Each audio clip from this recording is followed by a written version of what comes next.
Welcome to our absolute final night in Poetry Through the Ages. I have been truly blessed to be able to spend time with you on each Tuesday night and talk about poetry, talk about how it has been sort of influential and had different roles at different time periods through the last 600-700 years or so. And tonight is, the final time where we kind of get a time to assess how do we do. We had some goals for our time together, and I'm going to end up asking whether you think we met those goals. So I look forward to asking that question. I really appreciate, one of the first things we did together was to ask, what is a poem? And eventually we turned it into the question, what do poets do? Um, they use concrete imagery, and that's one of the things that I'm most sort of interested and proud of. The concrete imagery we spent time with, and engaging the senses and making meaning through poetry, through words, the construction of it, experimenting with formality and establishing voice online. It's really kind of the markers that we've used each night to assess what good poetry is, or what a poem is. Let me just ask a question. What was most important to you of those five things that a poem does? What's the most important one for you, Mike? If you don't mind, we'll start with you. What's the most important aspect of poetry, as far as you're concerned? Do you mind if we start with someone else? I didn't get the five listed here. No problem. I don't have notes. You bet. We'll do that. Maybe we'll start with Lisa Renee. Between the five you see there, which one would be most important or kind of a pressing for you, Lisa? Engage the senses. Mm-hmm. I need to feel something. I need to see it, touch it. Very. Engaging the senses is clearly one of the most enjoyable pieces of poetry. It's I mean, when you think about, ooh, that really did something for me, that kind of brings your whole body into the experience that this word game that is poetry does. Yeah, nice. James, which one's most important to you? I think it's still make meaning. Yep. For me. I wonder if these if we should think about these as a Venn diagram with each of these being a circle and trying to overlap or not. Yeah. I don't know if that's actually the best way to think about it, but do you have to have them all to be a poem? It's kind of been our original question. These are the factors that we deal with to determine poetry, but can we have a poem without formality or without voice? I guess we can, it just may not be very good.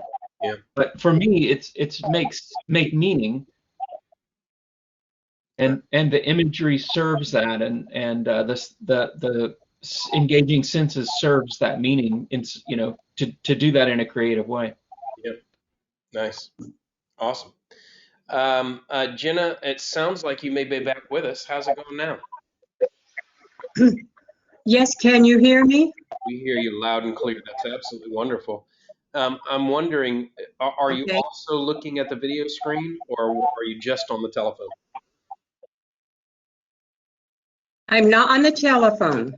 Oh, you're on the computer. Okay, great. I see the screen. Okay, good. Excellent. Wonderful. Well, that's great. That's great. Perfect. We're going to ask you a question here in just a moment, and we'll go to Mike before we do. And that is this. We were just reviewing one last time the question, what do poets do? And I asked the question, which one of these was most important to you of the five? And Mike, why don't you go right ahead? Okay, let's see if you can hear me. Yep, we got you. Can everybody? Okay. Well, I've always been a seeker. I've been a writer of poetry and reader of poetry, teacher of poetry, but I've always been a seeker of truth. Yeah. And trying to seek the authentic and the real. And so making meaning is probably my paramount one. Yes. But I mean, I love the concrete imagery. I love the engagement of the senses. And I'm so glad that we're ending up with Amanda Gorman tonight. Yeah. Because she hits so many of these things. Right. You know, it's really an extraordinary piece of poetry that she's written here. Yeah. Absolutely great. Thank you. Thank you very much. And I mean, every word you said was so right on, and that meaning piece is such crucial. And interestingly, there's a difference between meaning and truth, you know. But I believe that the seeking of truth is where meaning comes for us. So powerful. Jenna, of these five, which for you is the most important for poems? Can you still hear me? We hear you. Mhm. Hear you great. Absolutely.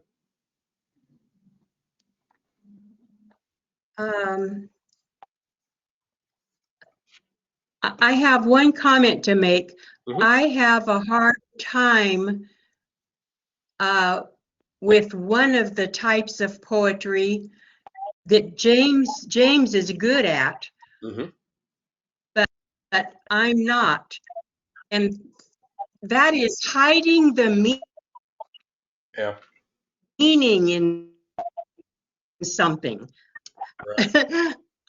What is it called? Metaphysical or something? Yeah. The metaphor. Right. Can you hear me? We hear you. Yeah. You were. I have a hard time with the metaphysical. Yeah, yeah, absolutely, and that's not uncommon because metaphors or metaphysical language, um, it does hide the meaning. We said earlier, sometimes poems make meaning so economically that they're not exactly clear what they're trying to communicate, and that's part of the game that is some poetry, and it's not everybody's cup of tea. Yeah, right. Nice. So, thanks for sharing what's important to you. And I have one more interesting question, and this is for anybody, and that's this: is poetry essential? This year, over the past year in 2020, the word essential has gotten a lot of airplay, right? So, if you're an essential worker, then you're allowed to get out in public and go do your job. Or essential workers are the ones to get a vaccine early. That term, it's vital for life. Um, that's my question. Anybody help us out with this? Is poetry essential?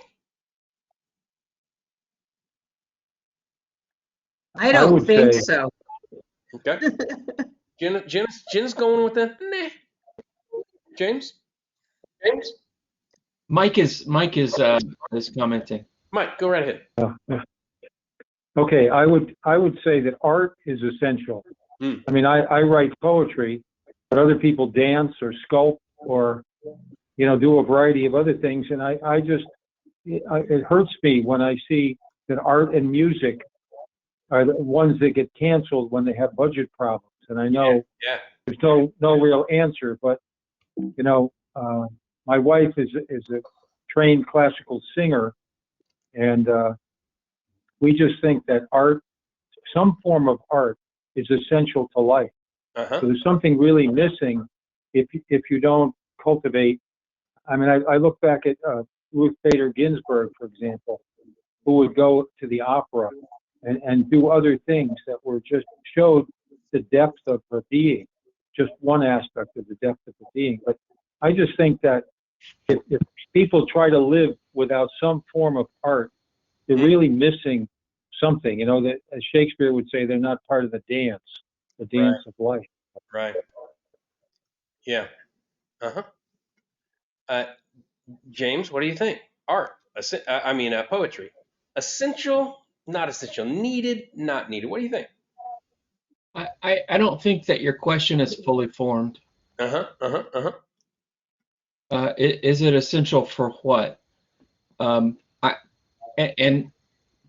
here's what I think. I think you can have a car without a radio or some sort of listening device, but it's certainly part of the full experience to have it, especially on long trips. Yeah. I think for a human, it's not art of any kind is not essential. But if you want a full human experience, then some form of art is essential Uh, because that's one of the things that makes us rich and full and fully human. And yeah. and so I think you can be alive, you can have a fine life, you Yeah. can go to work every day or be healthy physically, but I do think that because we can and so many of us do art, Mhm. whether that's created or appreciated, I think it is it is part of the full human experience. Just like you can be alive and human and not ever fall in love, but it's not the full human experience without it. Yeah. Man, that was so good. So good. My favorite thing that my two favorite things that you said just then. One, your question is not fully formed. That was so well put. I'm going to joust right back at you here in just a moment about that. I'm going to try to resurrect my question because essentially you're absolutely right. It's a vague. Here, I'm going to do it. It's a vague question. It's an unclear question. Um, uh, One could say that that question, is poetry essential, um, is vague to the point of not making of risking lack of clarity, much like a poem itself, right? And then you said something so interesting, and that is uh, to be fully human, one's got to enjoy something, or there's something about poetry latches into the human. Mike said it as well when he said, look, um, uh, some form of art is essential for us, for the human mind, for living the human experience. Um, I have a theorem I want to throw at you. I want to say that, we've enjoyed poetry, and each night that we've done that, my dogs, I've got two dogs, and neither of them enjoyed a, a single word of the poetry because a dog can't do poetry, right? Poetry, using words to create images, engage the senses, make meaning, and relay a human experience in the form of language is something that only the human mind can do. Isn't that interesting? Um, I'm not confident that that's going to hold up for much longer. mm, I honestly think that artificial intelligence will be able to write very worthwhile, edifying, whole, complete poetry. yeah, yeah, And it will do so knowingly, not ignorantly. I'm not talking about, um, infinite monkeys in front of infinite typewriters, but yeah. rather uh, it it figured something out. Mm, Now, I think it was guided by a programmer, but I think it will figure it out. So I don't know that it's completely human. Similar to some primates and dolphins can actually come up, they can have brand new conversations where they say things that sound like poetry and they know what they're saying. They're just expressing themselves. So mm. I don't know that it's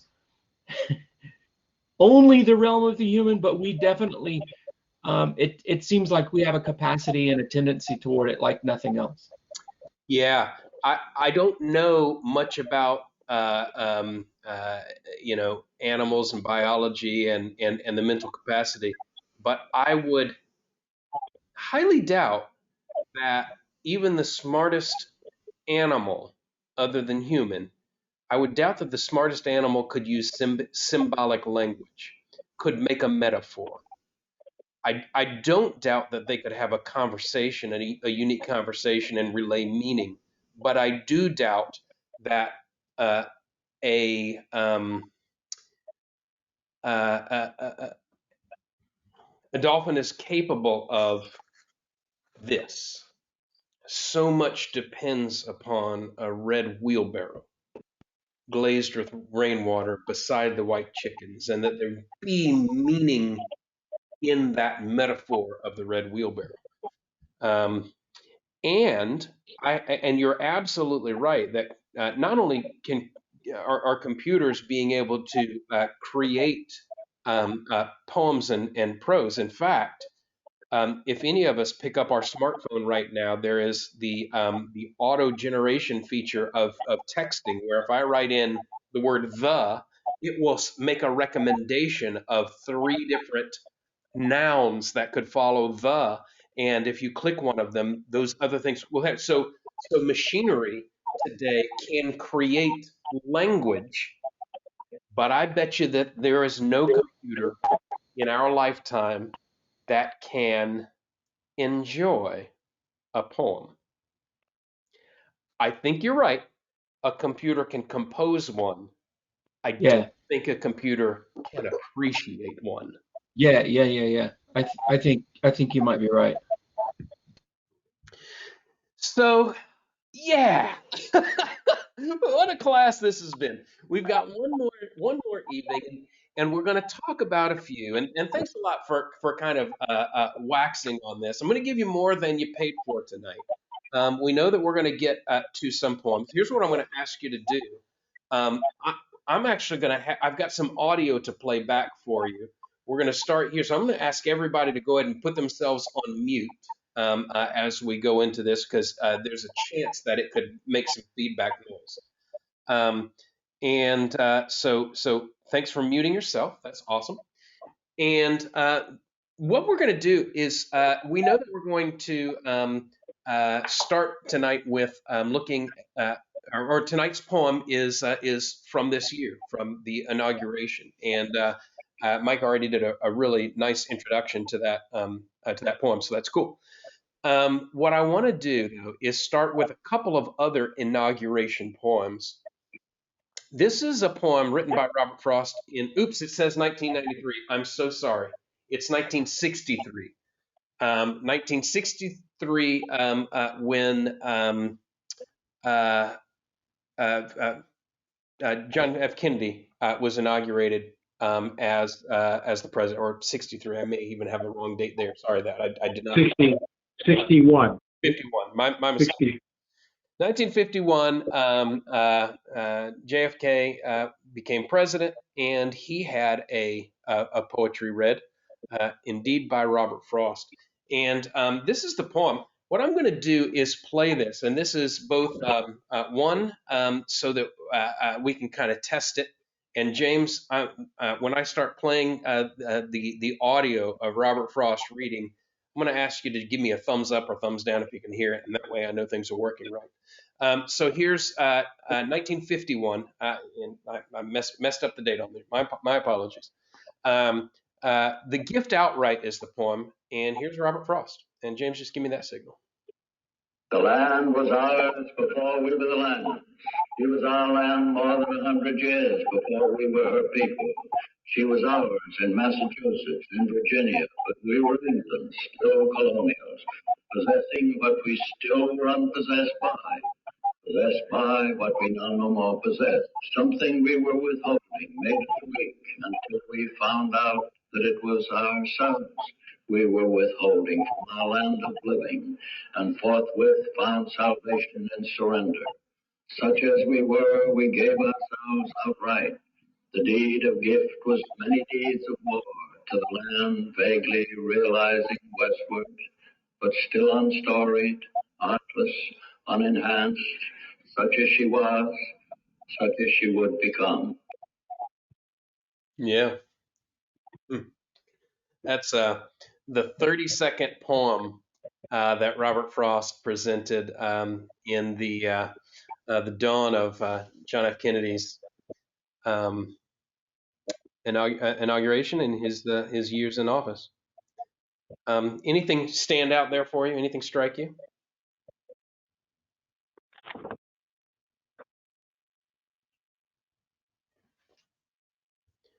I will tell you the something about that line about withholding. She was ours in Massachusetts, in Virginia, but we were England's, still colonials, possessing what we still were unpossessed possessed by what we now no more possessed.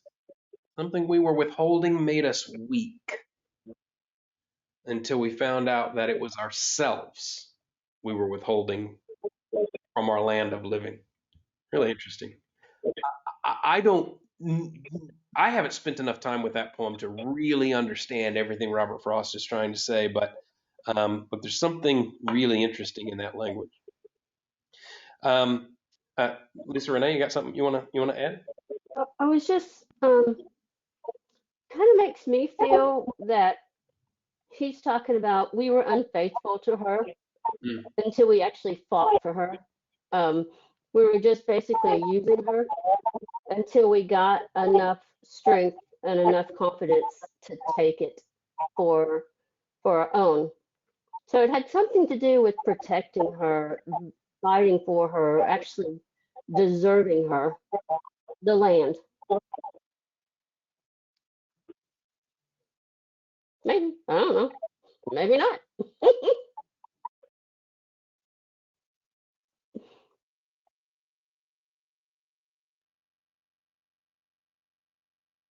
Joel, you're muted. Sorry about that. Mike, any thoughts about what you read there?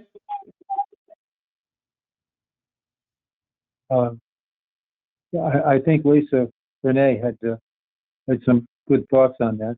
Great. I was thinking that that we really didn't realize, as the common human experience of not realizing the beauty of something, but also realizing that there's work to do to find the beauty. Yeah. It just doesn't drop in your lap.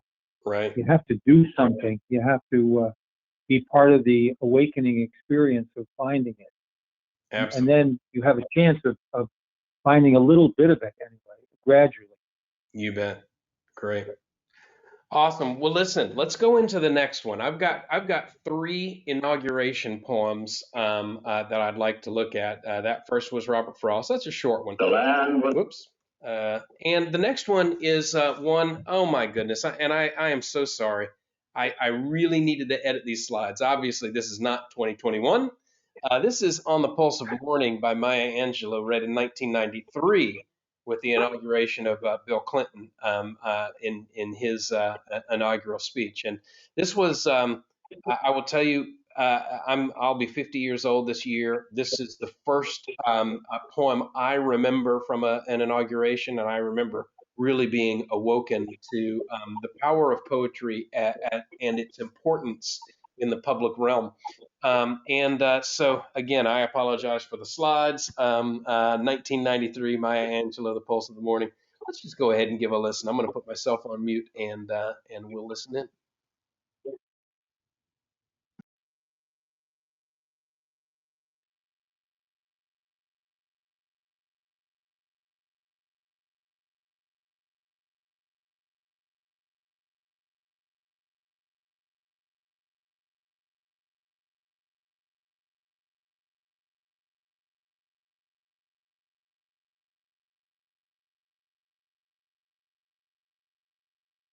I have no sound.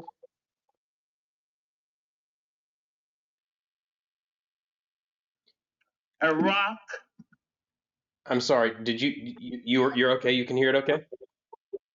Okay, great. a river, a tree.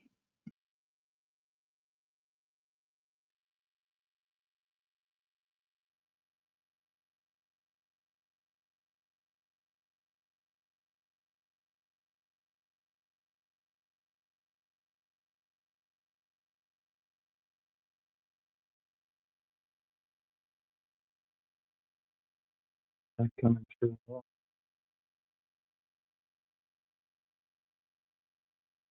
Joel, we're not hearing anything.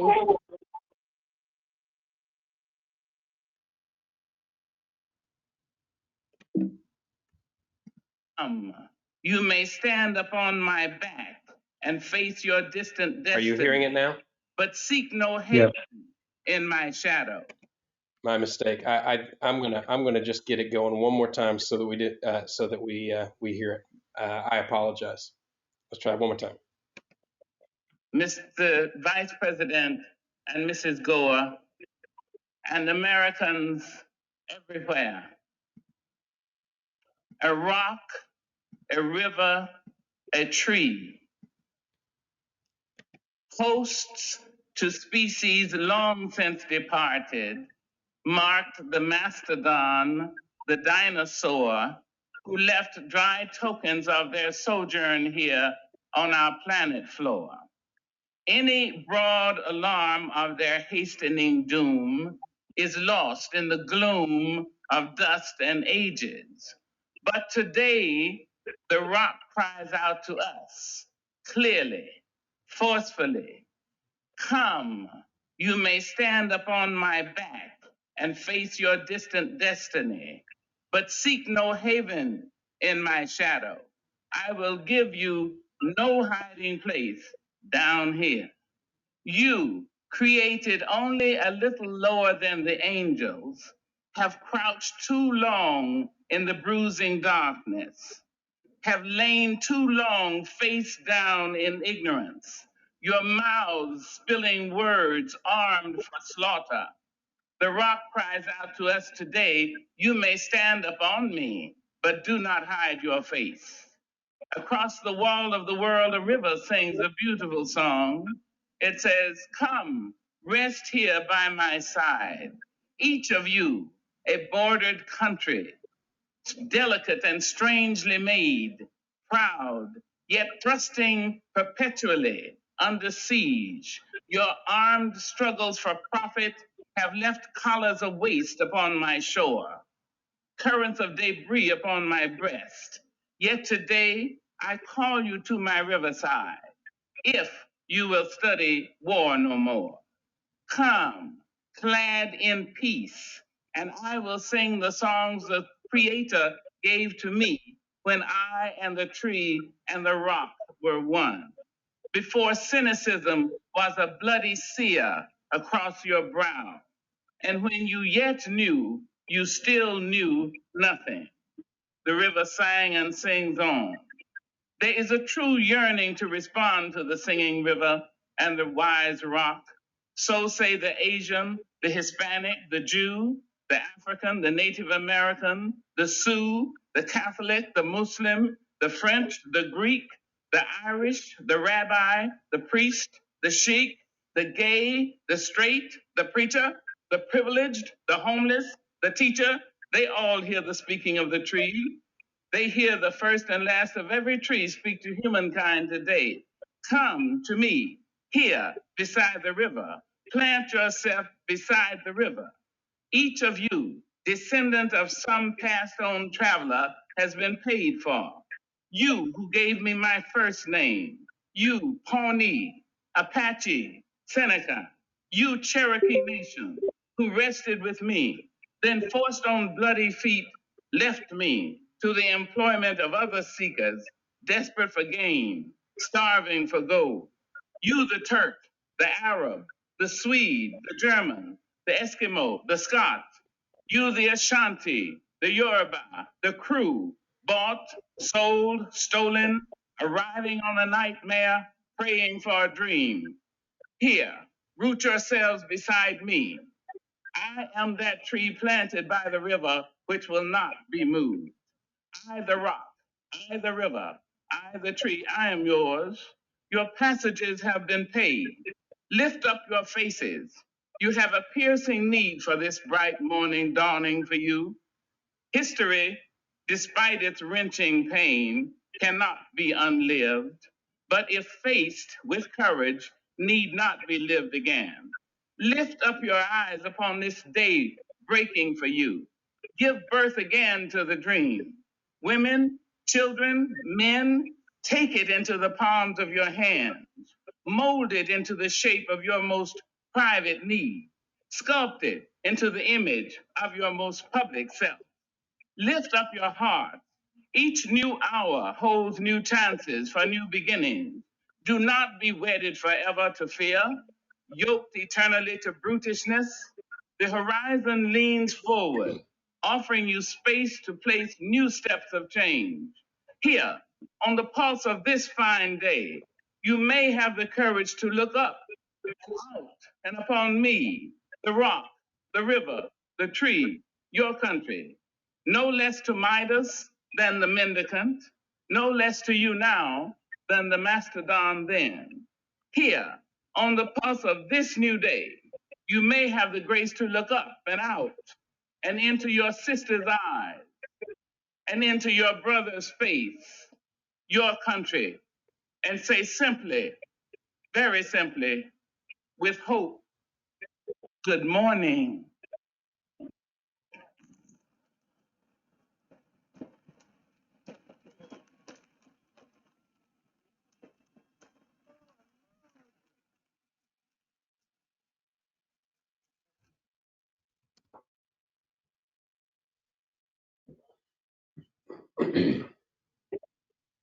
Yeah. I'm going to ask you to do something very difficult, and that is describe what you just heard with one word.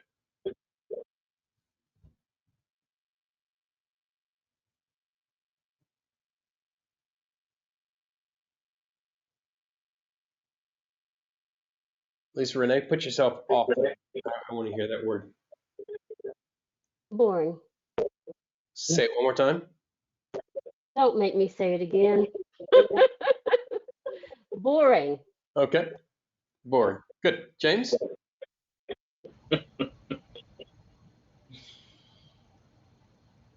It's really hard to sum up. One word.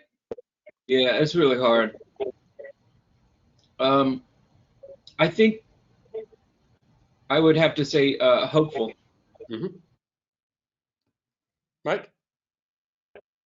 Primal. Primal. Oh, nice. Jenna, how's it going? How's your audio going?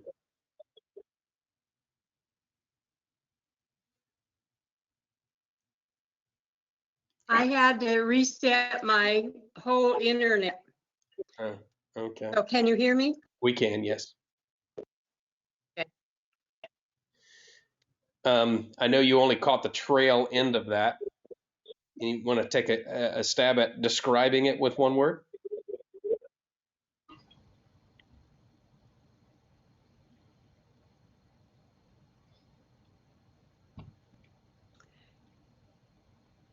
It doesn't touch any emotions in me. Mm-hmm.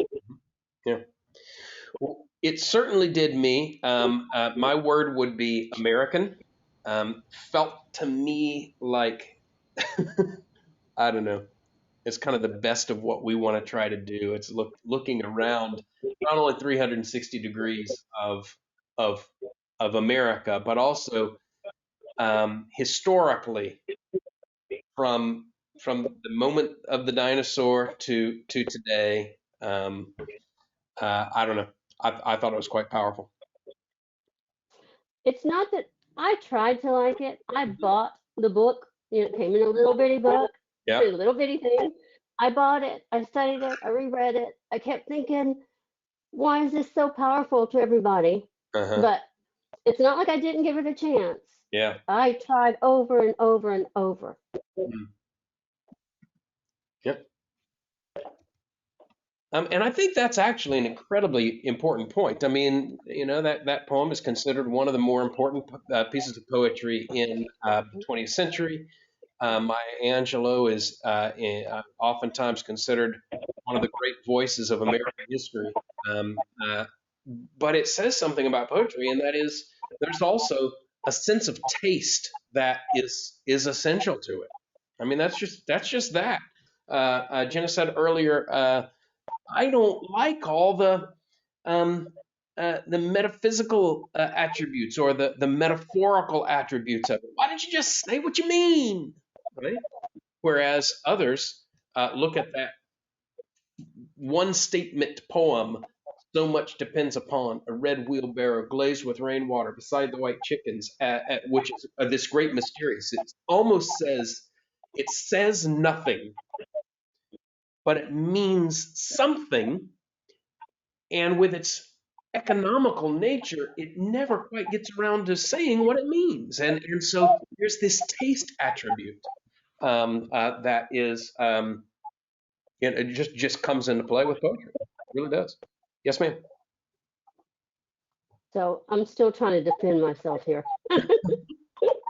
But if you were born, let's just use our country, New York, and you live in a high rise all your life. When you read this red wheelbarrow with the chicken, it may not do anything to your senses because it's not what you value. Yeah. And it's not that I don't value what she said in her poem. Anyway, I'm done. Yeah. Yep. Awesome. Well, we have one more, and that's the one that was slated for tonight. We looked at two inauguration poems, and we're going to take a look at our third. This is, of course, The Hill We Climb by Amanda Gorman. Let me go ahead and share my screen here, and we'll take a look at this one. Oh, great. And I completed the evening with another incorrect date. I'm going to confess I was at work while I was trying to finish these slides, and I clearly did not edit them. So this is not 1993. This is earlier this year at the inauguration of President Biden. And this is our just about as contemporary of a poem as we can get. Here's Amanda Gorman.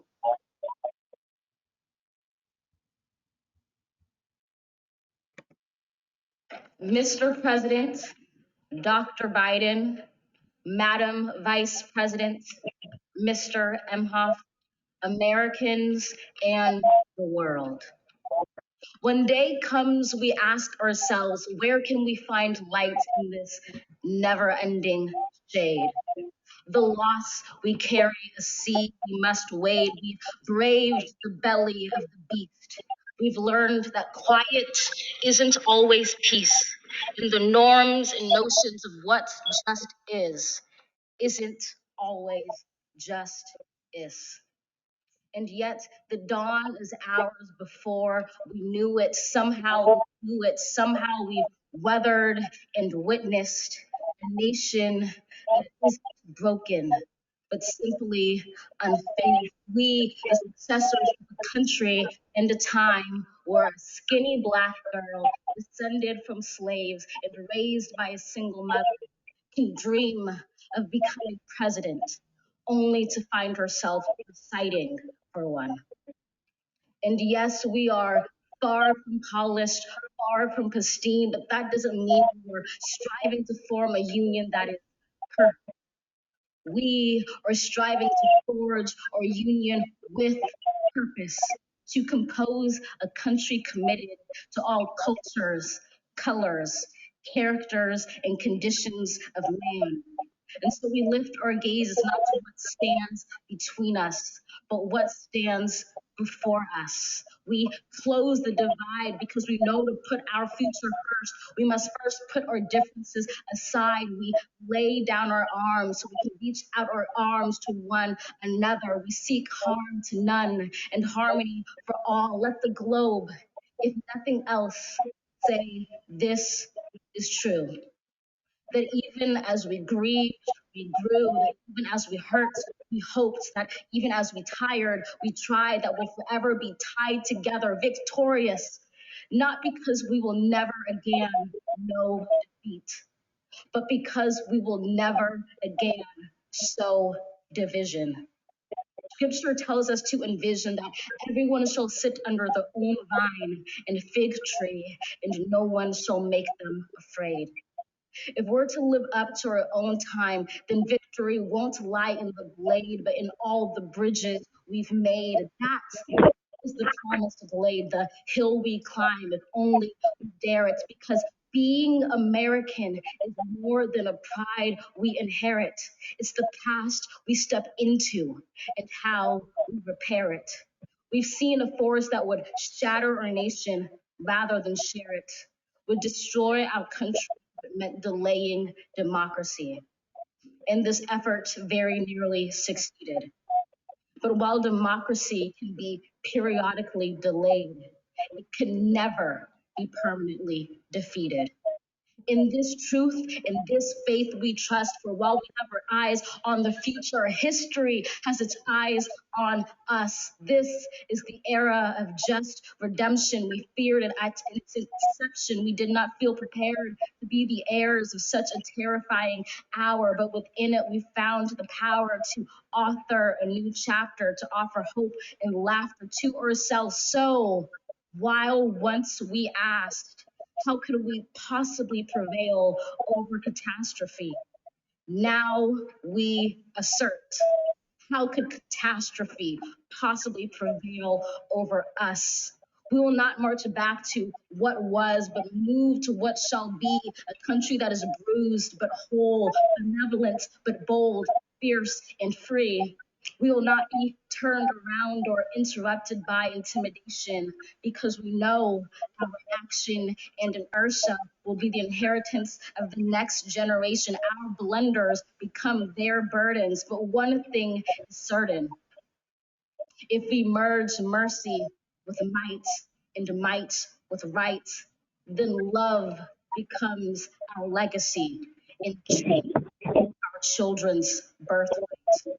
So let us leave behind a country better than the one we were left with. Every breath from my bronze pounded chest, we will raise this wounded world into a wondrous one. We will rise from the gold-limbed hills of the west. We will rise from the windswept northeast, where our forefathers first realized revolution. We will rise from the lake-rimmed cities of the Midwestern states. We will rise from the sun-baked south. We will build, reconcile, and recover in every known nook of our nation, every corner called our country. Our people, diverse and beautiful, will emerge battered and beautiful when day comes. We step out of the shade of flame and unafraid. The new dawn blooms as we free it.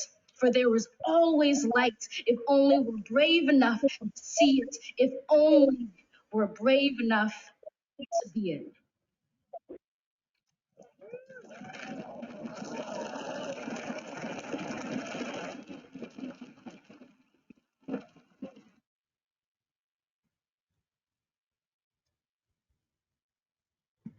Yeah.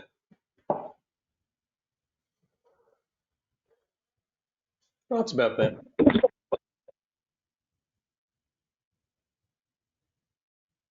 That had a lot of when we go to our 5 characteristics. I mean, it had as much voice as anything. And certainly it had meaning, but and concrete imagery. I think it did all of those very well. It had a playful and irregular formality to it that I really liked, but all of that was part of voice. Yeah. And very specific time. I mean, you know, that would mean something very different in the 70s. Yep. I mean, that really felt like a very powerful way to say, hey, we can do better. I mean, very, very political, in a good way. Yeah. Mike, you said at the beginning of the session today, you're glad we were ending with this. Thoughts? What'd you see in this? It's an incredibly powerful piece, and she's amazing at 22 years old. Yeah, that's right. Just there's a so many local savant, absolutely. I love words. I'm a wordsmith, and she just plays with language in such beautiful ways, and meaning emerges. But the playfulness is just so present and so wonderful, valuable. Right. It's just a delight to read. Yeah. I said with the Maya Angelou piece, American was my word. And I think I want to apply that word there too, although, you know, the camera work obviously put that into my mind with as many flags and you know, imagery that was, you know, consciously and subconsciously placed to me. But still, there was something of a, I don't know, a celebration of what can be. I don't know. Miss Renee, what do you think? Lovely. I mean, I fell in love with her immediately. You don't, you just So, want to take her home, don't you? and I think that's one of the things. It was the playfulness that Maya Angelou couldn't have pulled off. Mm, And it was her youth that, I mean, I've got a niece that's that beautiful, that they're just so passionate about life and they see things and they still believe and they still can create this world that we're thinking, yeah, I saw that, it didn't work, but they're still willing to create. And that's what I see in her. yeah, I mean, it's that youthful passion for something better. yeah. Jenna, thoughts?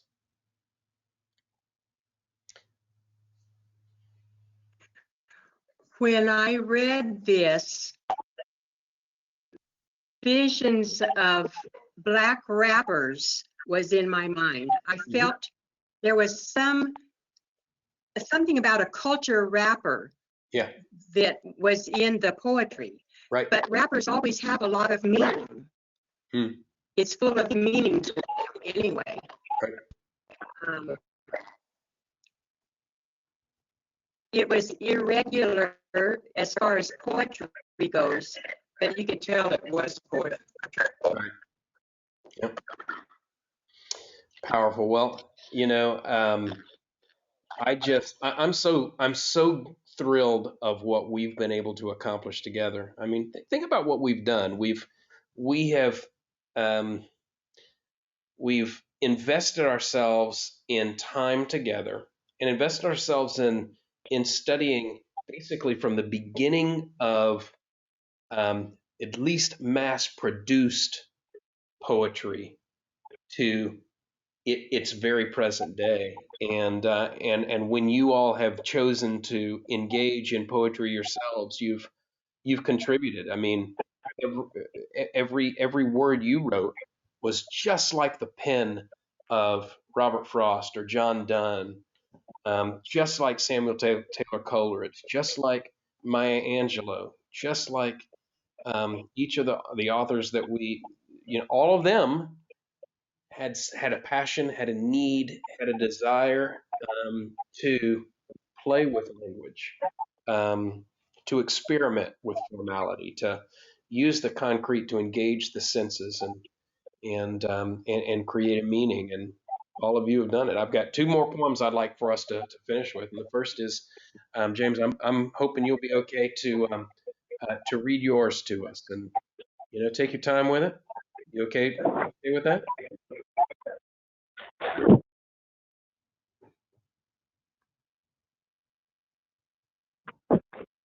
Yeah. Awesome.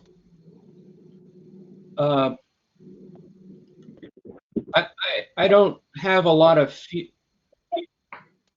I don't know what this means yet. I don't. Mm. I mean, I know what I felt when I was writing it, and it's certainly unfinished. I'll say that.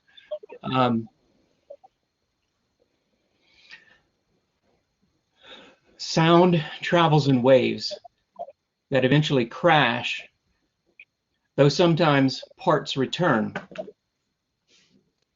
A reverb is an echo in a hurry, and an echo ain't nothing but a patient reverb. An echo keeps the original unhurt.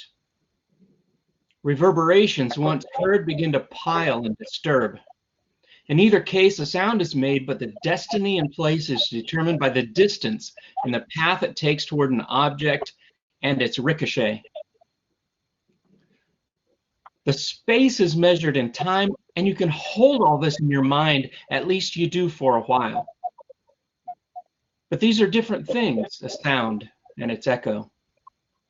A word that's spoken, then heard again, not exactly the same. I heard the call, the original sound, then a decade of delay, the original fading, anticipating the slapback of the call again, twice but different on the return. A cut, a dirty scab, eventually the mark. A boy sent to war, somehow surviving, a man a decade later returning. The lowest frequencies decay first, high parts lose fidelity, the signal degrades, reflecting mostly just the central issue. Scar tissue is noticed mostly when it's quiet.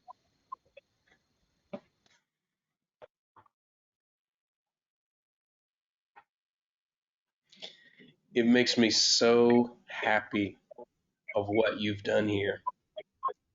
I can't claim to understand the full meaning, but I certainly do know that your attention to the specific, your engaging of my senses, made some meaning in an efficient way, so efficient, in fact, that it risked not being clear what its meaning was. Man,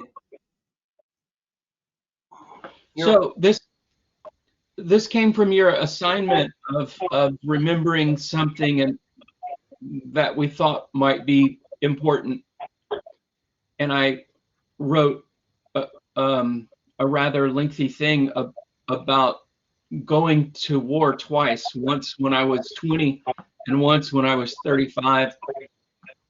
The first time as a medic with the Marines, the second time as an officer with my own men.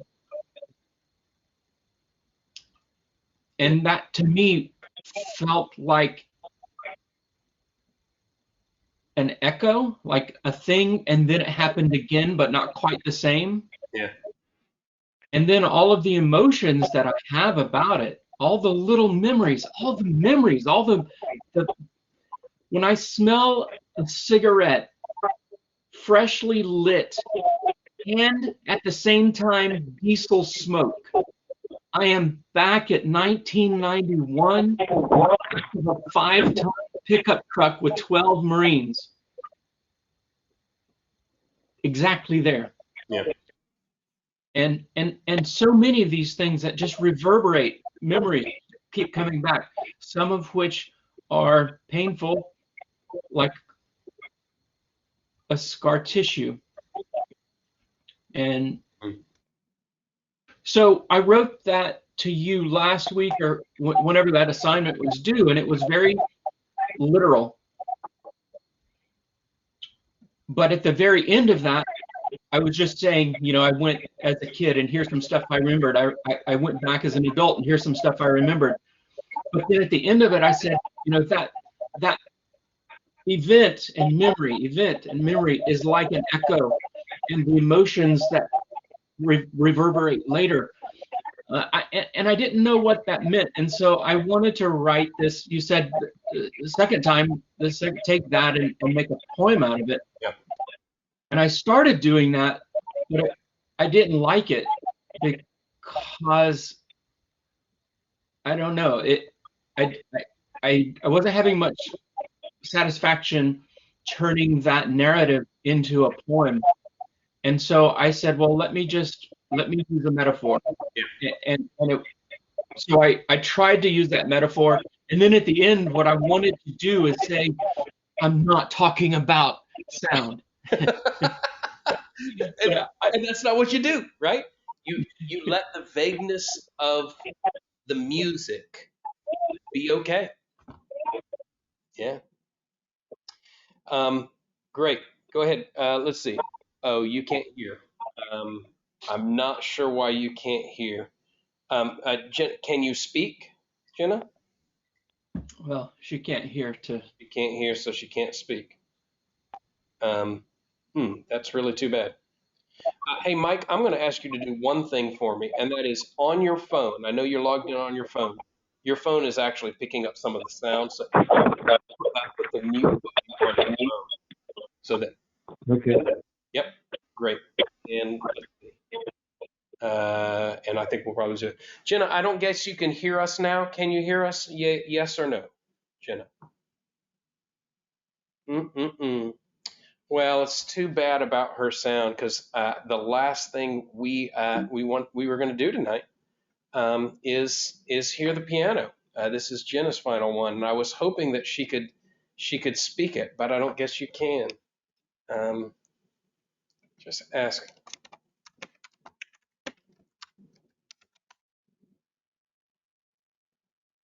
Let's see if she says anything.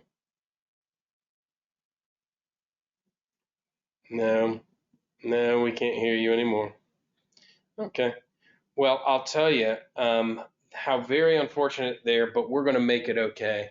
I am going to read Jenna's poem to us, and that'll be really the closer. And I think maybe there's something kind of poetic about maybe me reading it, if I may. Although we certainly would have preferred her voice.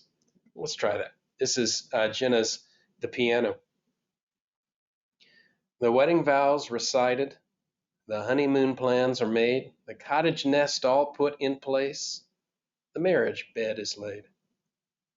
New posts and pots and pans and dishes are purchased for the pair. There's a list of items still needed home to care. A vacuum, iron, and crockpot would make a lovely gift. The bookcase, chests, and curtain rod will give their place a lift. There's an item missing, not needed to survive. A pet could bring dimension to a family life and thrive. But something else is needed for culture, song, expression. A massive, patient piano is wanted for a lesson. The piano joined the couple, it sits there all alone. She only gets a dusting, so quiet gives no tone. Until the children come of age, like second grade will do. They get their lessons one by one. They peck a key or two. The piano yawns and comes alive. The children make it sing. They practice tiddlies, though not fun. Their mastery grows from ping. Then as the child sprouts out of house, the piano waves goodbye, until one voice says, "Come with me." The piano smiles with sigh. That's wonderful. Thank you so much. That was just delightful, and what a great tribute to our time together. And of course, that set of words means multiple things, doesn't it? Just lovely. It's been an absolute delight spending 7 weeks, 7 Tuesdays with you. I want to thank you very much, and just to kind of make sure we did it. On our first night together, I said we had 4 real objectives, and I thought it only makes sense for us as we close out to ask ourselves, did we accomplish those objectives? We wanted to enjoy reading a few poems. What do you think? Did we accomplish that? I guess we'll say check on that. How about feel confident talking about poetry with pleasant company? How do you feel we did there? I felt like we were really honest as a group as we went through. I know that I shared on a couple of occasions that I didn't like the poem. It didn't do anything for me. Yep. And these are all really important high art to some degree. And I felt comfortable saying that. Yeah, right on. Mm-hmm. Practice writing some poetry of our own. I think we all accomplished that goal. Very good. And of course, falling in love with poetry was completely optional. Well, let me just ask though, just for kicks, does anybody appreciate anything about poetry more now than they did before?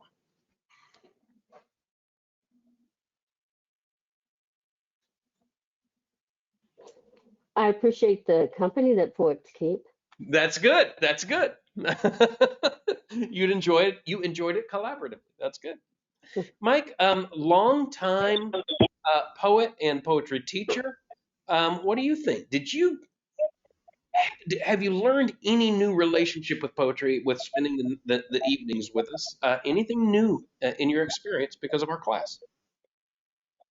Yeah, I liked the way you sort of deconstructed my poem. Can Hmm. you hear me, by the way? Yes, yeah, we Yeah. got you. And you know, and gave it different twists and Yeah, things like that. yeah. I'd never done that with a poem before, and I thought it was interesting. And while not exactly agreeing with some of your Right. way of handling it, I just thought it was I loved the process, Yeah. and I thought it gave me ideas about doing something like that. But in general, I've been away from poetry for Hmm. a while. I've been away from teaching and all that. So it was just good to get my feet wet again. And I thought you did a fine job with a variety of things.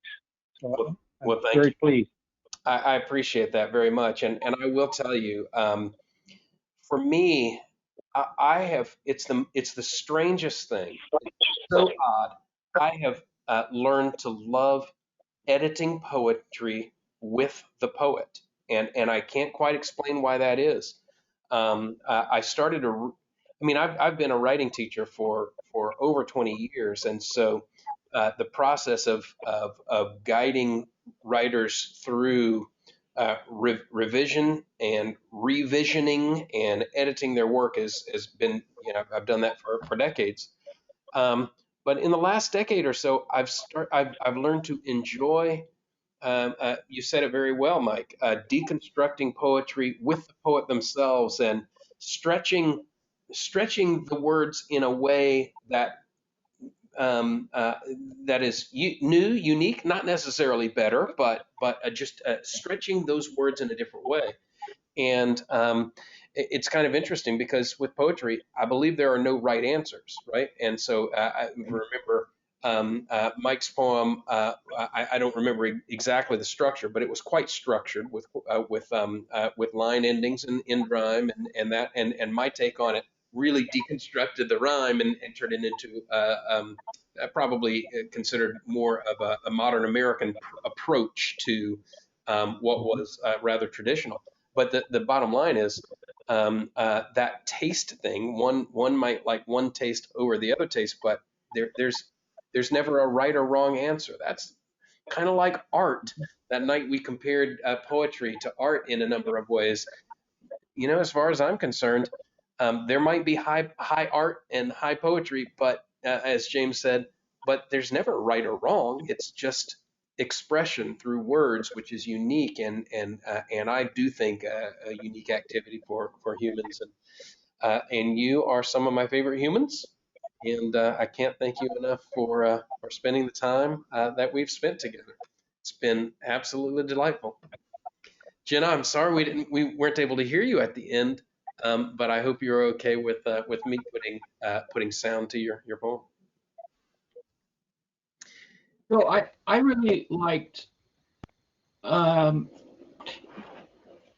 this was such a hard challenge for you because you have seven nights to put something together, and what I really liked turns out is the through the ages part emphasis, where we get, you only get one poem per century. You're going to miss a little bit, Gonna but miss a few. Yep. but we actually watched. Doing that allows you to watch the state of the art, Mm. just by hitting one every century, and we really got to see how things changed, how it grew. How the use of poetry changed. I mean, think about the use of language from the time that it was just becoming very publicly there, which is basically trying to get girls, right? I mean that's kind of what we read the first couple of times, and then how to turn that inward and think about ourselves, and then finally becoming public in such a way as to make statements about the way the future should take hold. Talk about a variety of reasons for being for these poems. Yeah.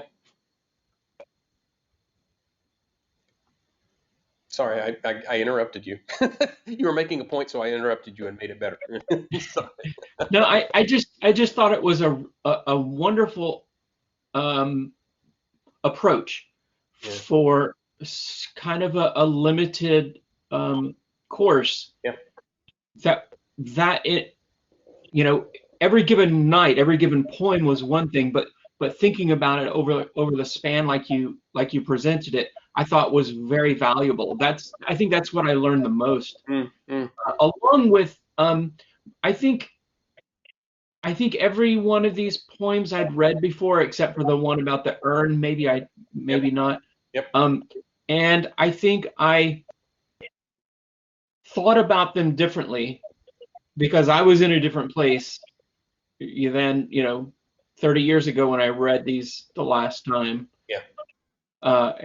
And I think that there's something about I'm writing this at this given point in time as the author, and then as an audience, wherever you are in your own